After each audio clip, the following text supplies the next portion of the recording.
Quando a gente pensa em universidade, o que vem primeiro à cabeça?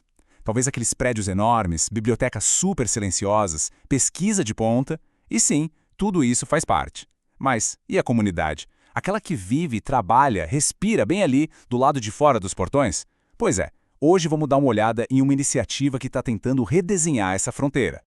Essa é a grande questão, não é? A famosa ideia da Torre de Marfim. Aquele lugar onde o conhecimento é produzido, mas que muitas vezes parece ficar isolado, sem dialogar com as necessidades bem reais, bem urgentes, que estão a poucos metros de distância. A pergunta que fica é, essa distância tem que ser assim mesmo? E o contraste, quando a gente para pensar, é gritante. De um lado, você tem o ritmo da academia, focado em pesquisa, teoria, publicação, um ciclo mais longo. Do outro, a urgência da comunidade, que está lidando com desafios do dia a dia, desde como pagar as contas até como ampliar seu impacto. São praticamente dois universos que, historicamente, andam lado a lado, mas sem se cruzar.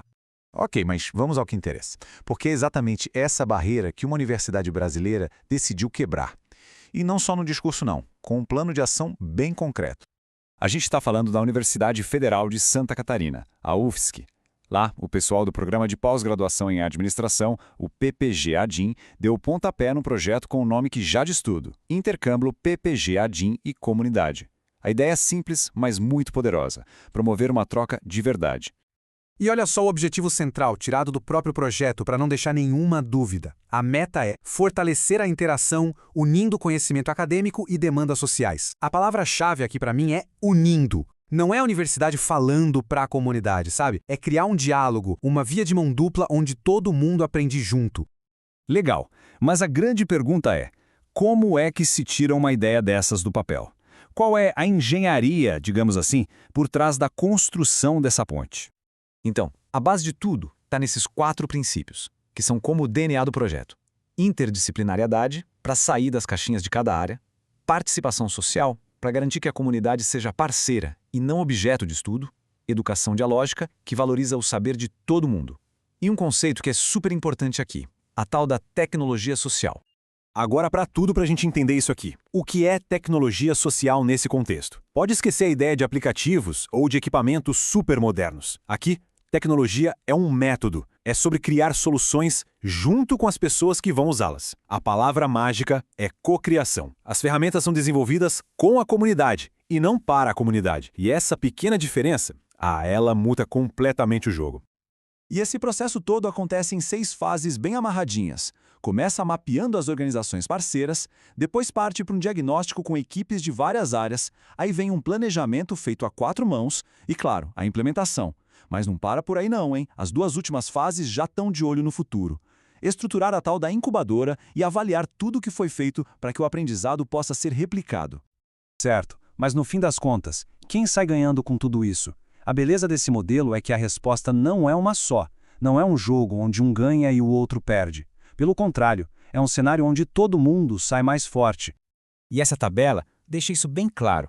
As organizações da comunidade ganham ferramentas de gestão, novas soluções. Os estudantes trocam a teoria pela prática, sabe? Aplicam o que aprendem em desafios do mundo real.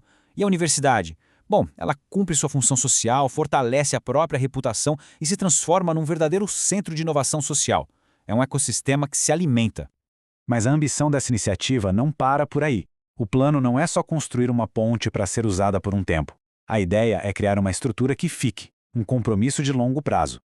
O grande objetivo, o sonho grande mesmo, é transformar essa conexão em algo permanente, institucional, deixar de ser um projeto com data para acabar e virar parte da identidade da universidade. E essa estrutura já tem nome, Incubadora Tecnológica de Cooperativas Populares, a ITCP. Pensa nela como se fosse a ponte que agora foi construída com concreto, sabe? Um centro que vai continuar apoiando cooperativas e projetos sociais de forma contínua, garantindo que essa troca entre universidade e comunidade nunca mais pare. E tem um prazo bem claro para construir esses alicerces. O projeto vai se dedicar por 2 anos, entre 2025 e 2027, só para estabelecer essa fundação. É um cronograma que mostra que existe um senso de urgência, mas também muita seriedade nesse compromisso de tornar a visão uma realidade. E tudo isso nos deixa com uma reflexão final, né? O modelo da UFSC é uma resposta local para um desafio que é global. A pergunta que fica no ar é: E se cada universidade no mundo decidisse não apenas ocupar um espaço na sua cidade, mas se tornar uma parceira ativa na transformação dela? Imagina só o que poderia acontecer, como essa faísca poderia redesenhar tantas outras comunidades por aí. Fica a reflexão.